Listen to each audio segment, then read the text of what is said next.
El plato fuerte.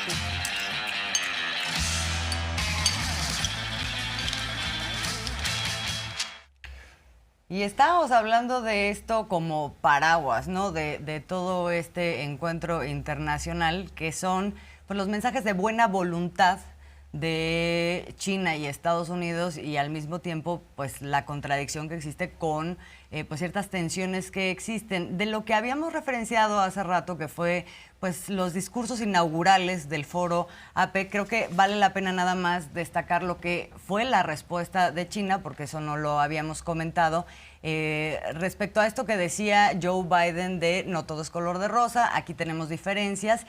Y China, que manda un discurso escrito, dice: la región no puede ni debe ser escenario para rivalidades geopolíticas y menos aún sumirse en una nueva guerra fría o en un enfrentamiento entre bandos. Es menester persistir en el regionalismo abierto, promover invariablemente la construcción del área libre comercio Asia-Pacífico, interconectar mejor las economías y construir una abierta caracterizada por la cooperación de ganancias compartidas, que es un discurso, en todo caso, que se acerca más al del presidente López Obrador, ¿no? Sin duda. Y bueno, pues esta es la parte diplomática, esta es la parte de los buenos deseos, de hacia dónde quieren ir, pero también ha habido golpes por debajo de la mesa y abiertos. Ya lo decíamos, Estados Unidos dice, lo que pasa es que en China no hay democracia. Ha habido siempre una tensión sobre ese tema, que por cierto, Biden fue cuestionado en su victoria por Donald Trump y los suyos. Bueno, hay que recordar todo lo que sucedió y cómo, pues sí, le dieron la vuelta a la mera hora en ciertos estados por los votos que llegaron por otra vía y todo un cuestionamiento. O sea, la democracia de Estados Unidos no es color de rosa.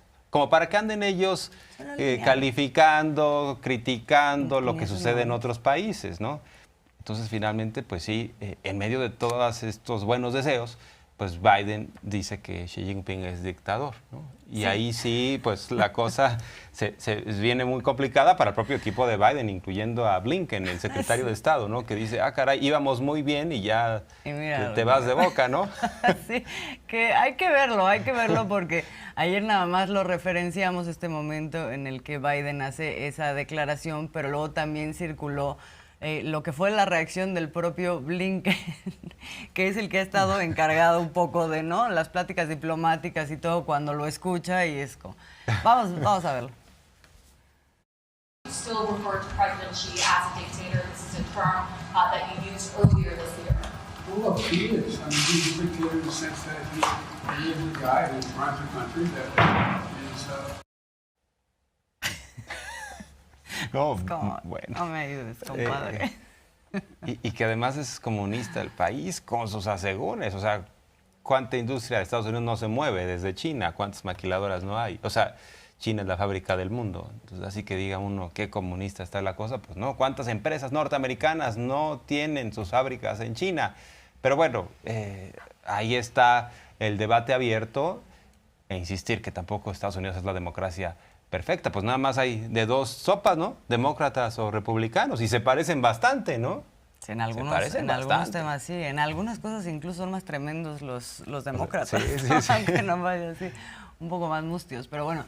Pues hubo una respuesta, ¿no?, a esta declaración de Joe Biden del día de antier por parte de China. Vamos a escuchar. 这种说法极其错误，是不负责任的政治操弄，中方坚决反对。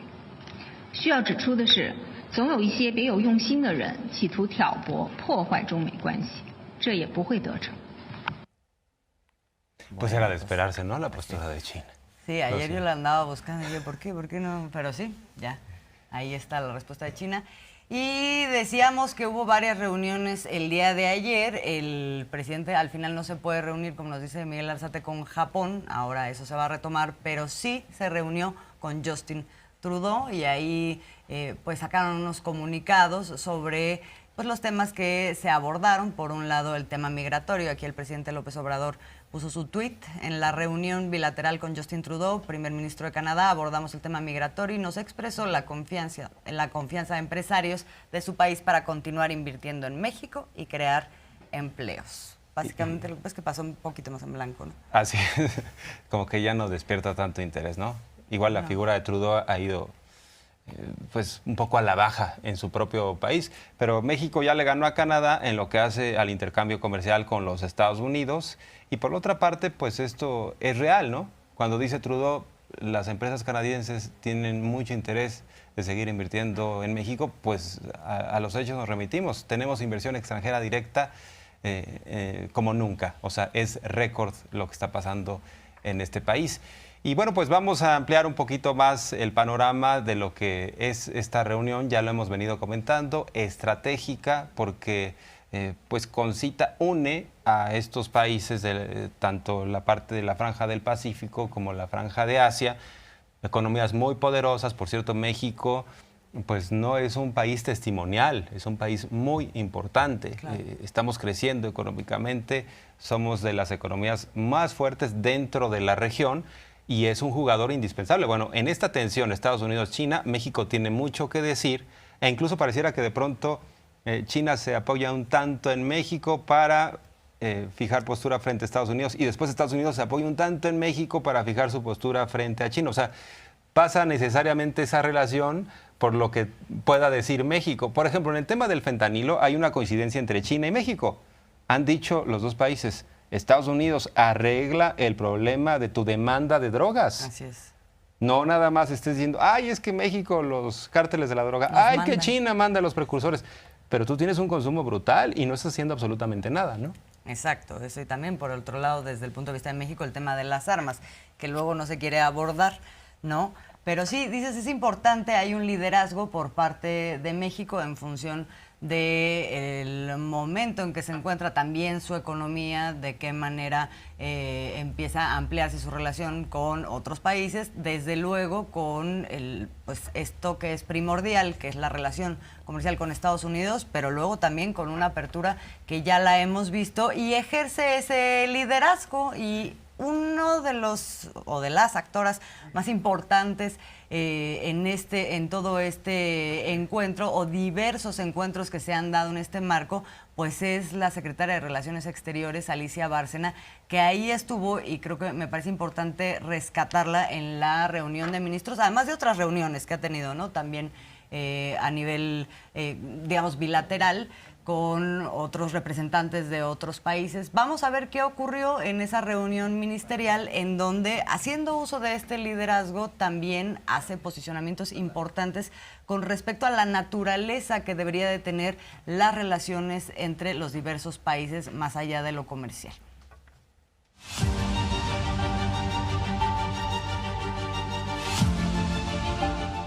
El Foro de Cooperación Asia-Pacífico tiene diversos ejes de acción y diversas figuras que trabajan en una agenda conjunta.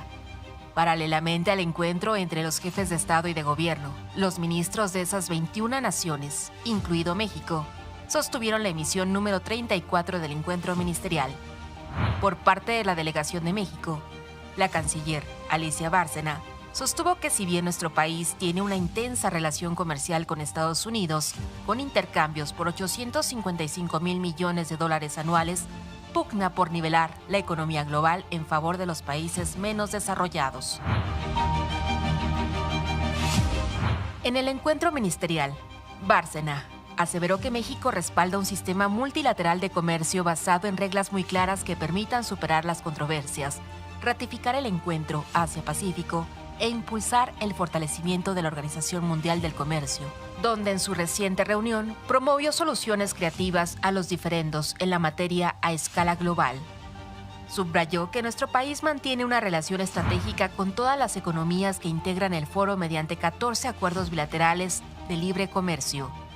La delegación mexicana afirmó que a partir de nuestra ubicación geográfica, nuestro país ofrece una oportunidad para la unificación dentro de la PEC, que puede aportar resiliencia y mejor integración al cambio climático regional con las economías de América del Norte y América Latina. Bárcena destacó que las naciones de la región de América del Norte han impulsado estrategias que incorporen a las pequeñas y medianas empresas en los mercados globales. Más adelante, la canciller explicó el conjunto de acciones mediante las cuales nuestro país puede contribuir a intensificar el comercio en la región Asia-Pacífico. Destacó el proyecto del Istmo de Tehuantepec, se refirió al desarrollo de un proyecto ferroviario de 300 kilómetros en el Istmo, que puede ser una importante alternativa para el comercio de Asia con la costa este de Estados Unidos. Un proyecto que al mismo tiempo, aclaró, contribuye al desarrollo de esa zona de Oaxaca mediante el impulso de 10 parques industriales. Informó que México ha dejado de utilizar la mano de obra barata como principal atractivo para las inversiones extranjeras. Ahora, el país apuesta a la mano de obra joven, capacitada y talentosa como potencial de desarrollo. En paralelo, subrayó las políticas sociales que han revertido los niveles de pobreza y al menos 5 millones de mexicanos han salido de esa condición.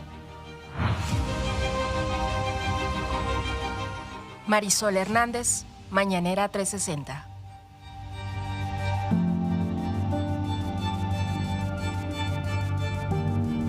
Bueno, pues destacar que hemos tenido ya algo de información de estos encuentros previos del presidente López Obrador al encuentro con el presidente de Estados Unidos, Biden. Sin duda primordial el encuentro con el presidente de China, con Justin Trudeau, el primer ministro de Canadá. Vamos a revisar parte de lo que se ha dicho, lo que ha comentado el presidente, que además, no sé cómo lo has visto tú, pero se le ha visto sólido, sereno, con mucho empaque, con mucha experiencia al presidente López Obrador, que no le gusta mucho salir del país porque él dice, pues es que son tantos los desafíos en México que no podemos descuidar la casa, y no quería ser un presidente como los de antes, que se la pasaban viaje y viaje, más tiempo en el avión quizá, y bueno, en el avionzazo de Peña, pues ahí con un buen vino y todo esto, todo era diversión y sí. todo. Y de alguna manera ha sostenido que la mejor política exterior es una buena política interior, y no se ha equivocado en el sentido de que su liderazgo en mucho ha estado marcado por el propio ejemplo de lo que ha venido haciendo México, que ahora es reconocido, y a partir de ahí, pues evidentemente el rol que puede jugar en el exterior es muy distinto y lo estamos viendo. Pero decías, Jorge Armando, ya ha habido, esto por la agenda que se espera para el día de hoy, ya ha habido encuentros previos entre el presidente López Obrador, que tiene una muy buena relación con Joe Biden, y el presidente de Estados Unidos. Nada más recordemos tantito de lo que han sido esos encuentros.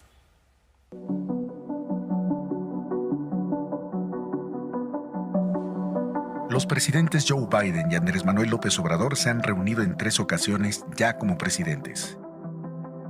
La primera reunión oficial presidencial fue el 18 de noviembre de 2021, cuando se dio un encuentro trilateral entre los presidentes de México, Estados Unidos y Canadá en Washington.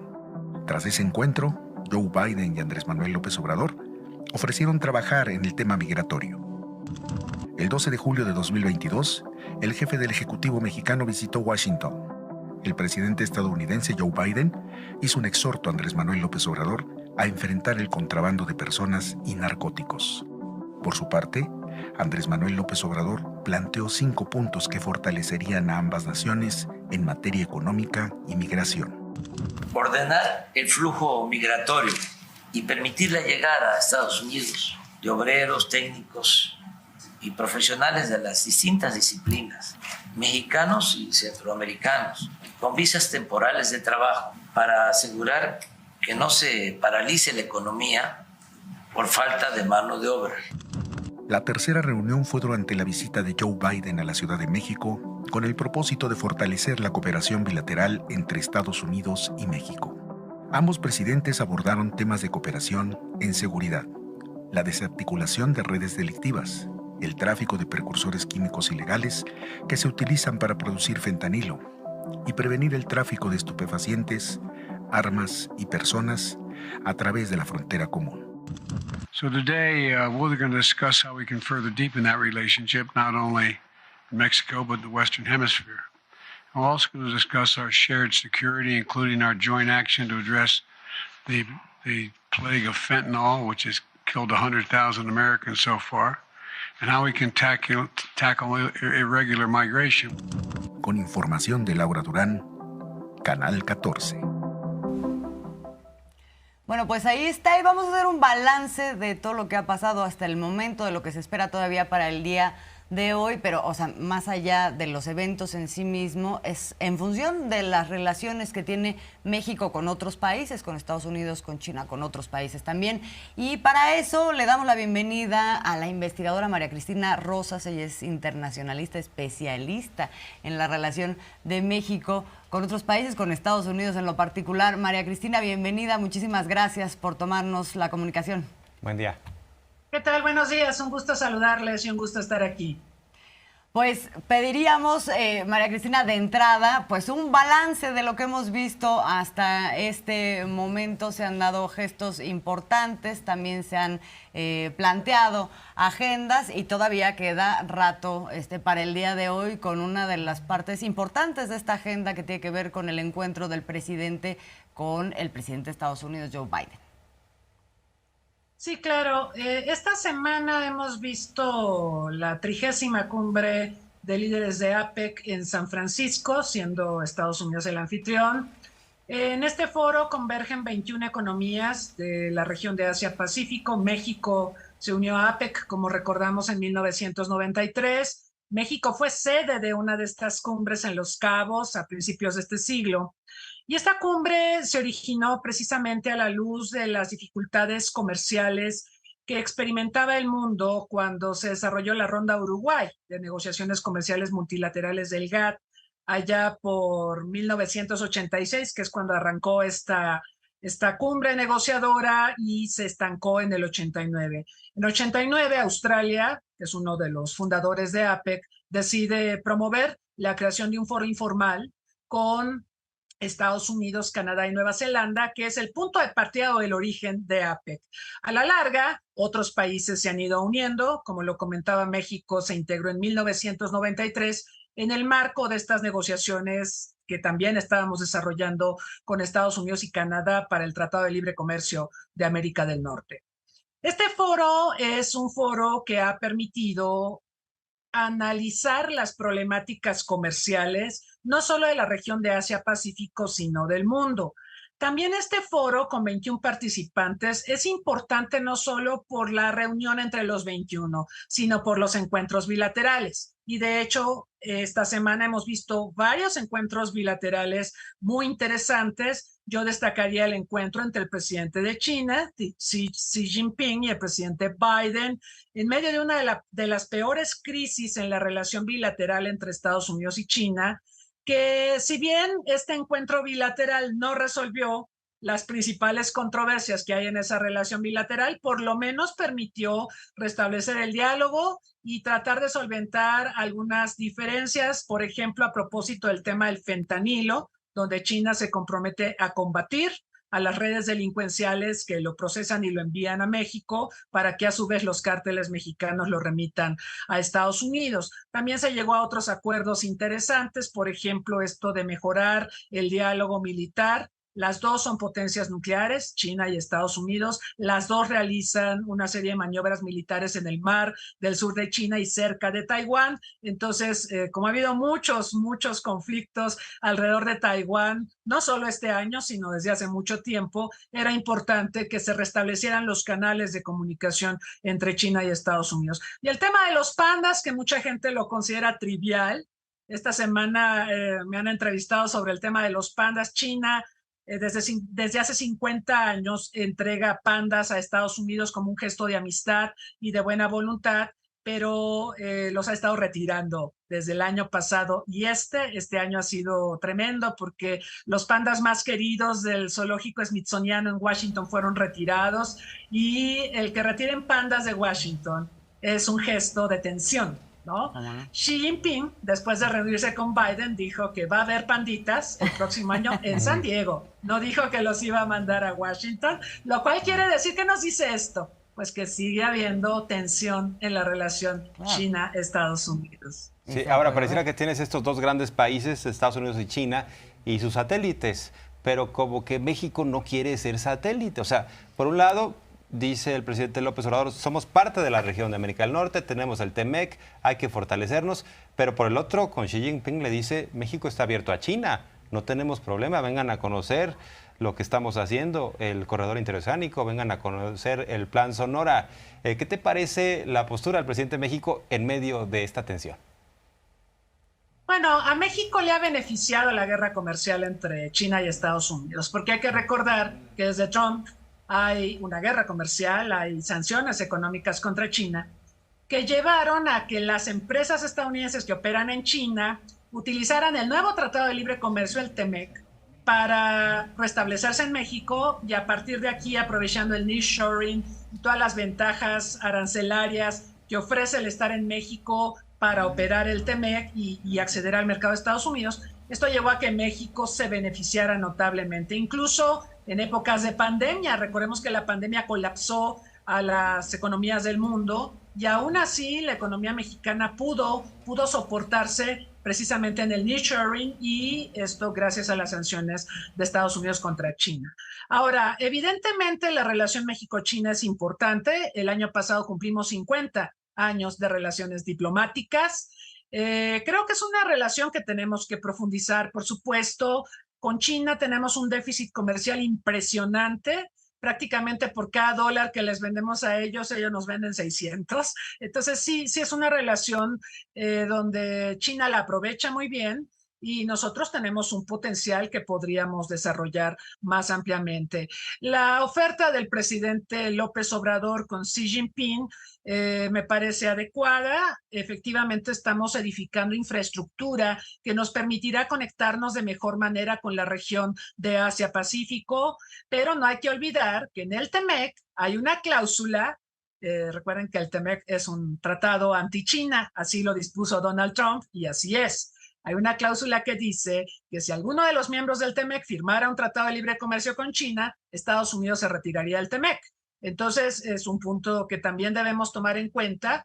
Es decir, México, por supuesto, puede profundizar las relaciones con la República Popular China, pero hay límites y no olvidar nuestra relación más importante, comercial, financieramente, sigue siendo con Estados Unidos. Sí, y es algo que ha reconocido el propio presidente López Obrador de manera sistemática, discursiva, etcétera. Pero entonces hay que preguntarte, María Cristina, ¿qué alcances en medio de estos equilibrios que se tienen que guardar puede tener esta relación con China, donde se está hablando de, por ejemplo, facilidades para una mayor inversión en nuestro país?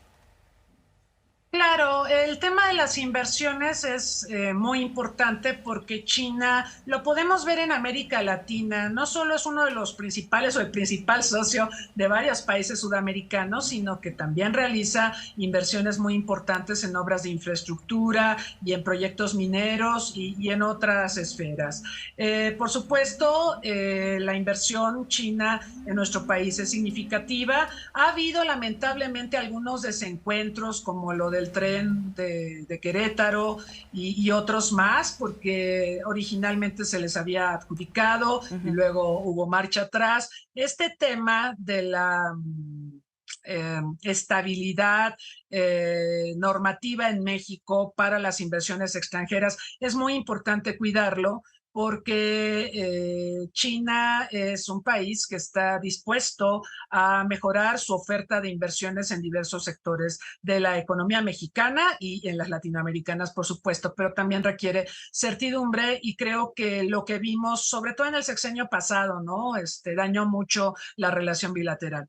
Ahora, por el encuentro de hoy del presidente López Obrador con el presidente Biden de los Estados Unidos, López Obrador lleva un mensaje de líderes de Centroamérica y Sudamérica respecto a la migración y ya es tiempo de definiciones, dice el presidente. O le invertimos al desarrollo en Centroamérica y Sudamérica o nos quedamos con lo mismo.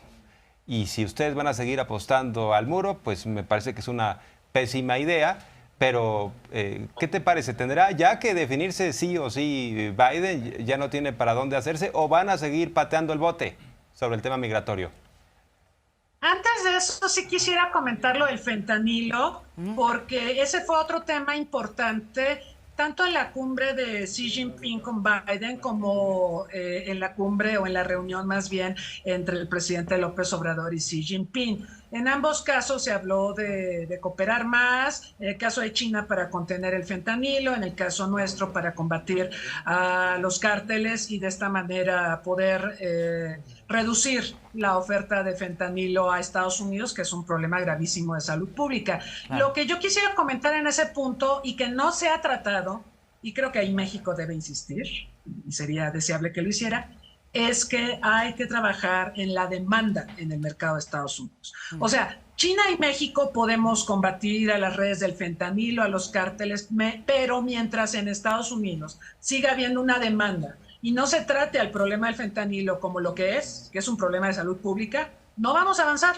Entonces yo creo que esa debería ser una bandera negociadora de México, atacar al fentanilo como problema de salud pública, no solo criminalísticamente hablando. Ahora, respecto a la migración, nosotros recordamos que desde que llegó Biden a la presidencia, trató de cambiar el tono del tema en la relación con México.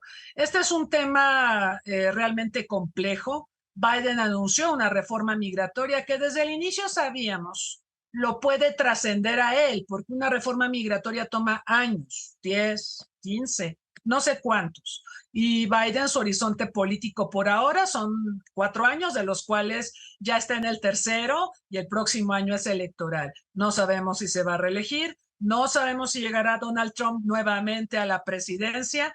Lo que sí sabemos es que el tema migratorio ha hecho de México una especie de piñata, porque nos culpan de todo, ¿sí? De ser paso, de permitir que ingresen a Estados Unidos los migrantes de muchas partes del mundo, en fin. Y la verdad es que el tema de la reforma migratoria está estancado. Entonces, yo lo que veo es que sí tiene razón el presidente López Obrador en el tema de trabajar en las causas de la migración, en mejorar las condiciones de vida de las personas para evitar que migren y que tengan que salir de sus terruños, que es una decisión muy complicada, como sabemos, para buscar una mejor vida en otras partes, ¿no? O sea, en eso estoy completamente de acuerdo, pero no siento, porque el presidente Biden ha simpatizado con esta idea, ¿sí? De invertir en las zonas que generan migrantes para que estas zonas generen condiciones de prosperidad, trabajos, salarios, etcétera, y que esto disminuya la migración.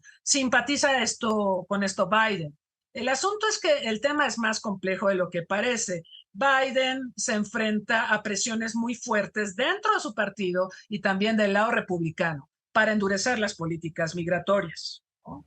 Y lo hemos visto con las declaraciones del gobernador Abbott en Texas, que incluso puso una malla con púas para que los que quisieran cruzar nadando se lastimaran y cosas por el estilo, ¿no? Muy terrible. Y también DeSantis, otro de los posibles candidatos, que es el gobernador de Florida, también tiene una actitud antimigratoria muy, muy fuerte. Entonces, lo que yo veo es que el tema está politizado. Vienen las elecciones presidenciales en Estados Unidos. Migración será otra vez un tema poderoso, donde México quedará literalmente en medio de los dimes y diretes de los dos partidos, del republicano y del demócrata, y creo que esto sí ata mucho de manos a Joe Biden. Sí. Sí, digamos, se queda suspendido o sujeto a este contexto, de alguna manera, una especie de secuestro en donde no se avanza en el tema. Pero es importante ponerlo sobre la mesa de cualquier forma.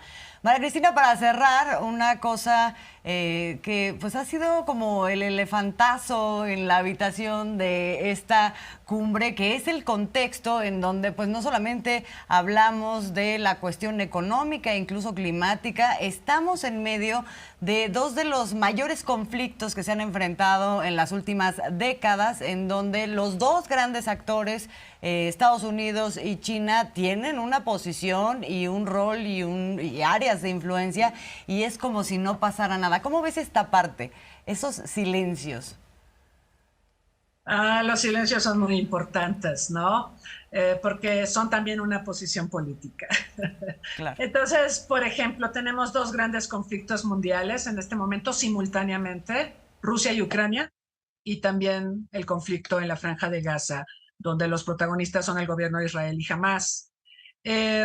Estos conflictos están impactando al mundo y la gestión de Estados Unidos, nuestro vecino, de estos conflictos ha dejado mucho que desear.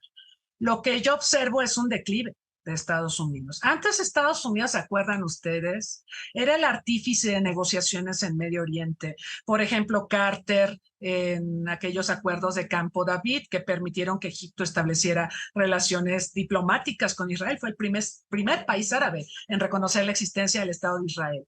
Y luego me acuerdo de Clinton, cuando después de los acuerdos de Oslo fomentó una negociación donde Israel reconoció que el Estado palestino podía existir. Y así, Estados Unidos ha sido artífice, ha sido el principal gestor. Hoy vemos un conflicto en Medio Oriente donde incluso al secretario Blinken ni siquiera lo reciben gobernantes de la región de Medio Oriente, ¿no? Tuvo que viajar Biden en persona, se tuvo que apersonar para empezar a iniciar diálogos y tratar de hacer alguna gestión. Eso mientras que China y Rusia se han posicionado en Medio Oriente. Y respecto al tema de Ucrania y de Rusia, este conflicto en este momento ha pasado a ocupar un segundo plano de importancia. Correcto. Se sigue desarrollando, por supuesto, sigue habiendo combates, sigue habiendo una crisis de refugiados, de desplazados internos mayúscula, pero el foco me parece que en este momento lo acapara Medio Oriente. Y el hecho de que estos temas no se hayan abordado en el encuentro, por ejemplo, entre Xi Jinping y Estados Unidos, y estos silencios de los que hablaban ustedes, hablan de que hay un terrible, profundo, enorme desacuerdo entre Estados Unidos y China respecto a la conducción y el liderazgo en políticas exteriores en torno a estos dos conflictos por parte de cada uno de ellos. Pues aprendimos mucho, sin duda, con esta conversación. Muchas gracias, sin duda. Hay patadas por debajo de la mesa que no estamos observando seguramente. Muchas gracias, estimada. Gracias, María Cristina. Esperamos poder hablar contigo próximamente. Claro, como siempre, un placer. Buen día. Gracias. Buen día.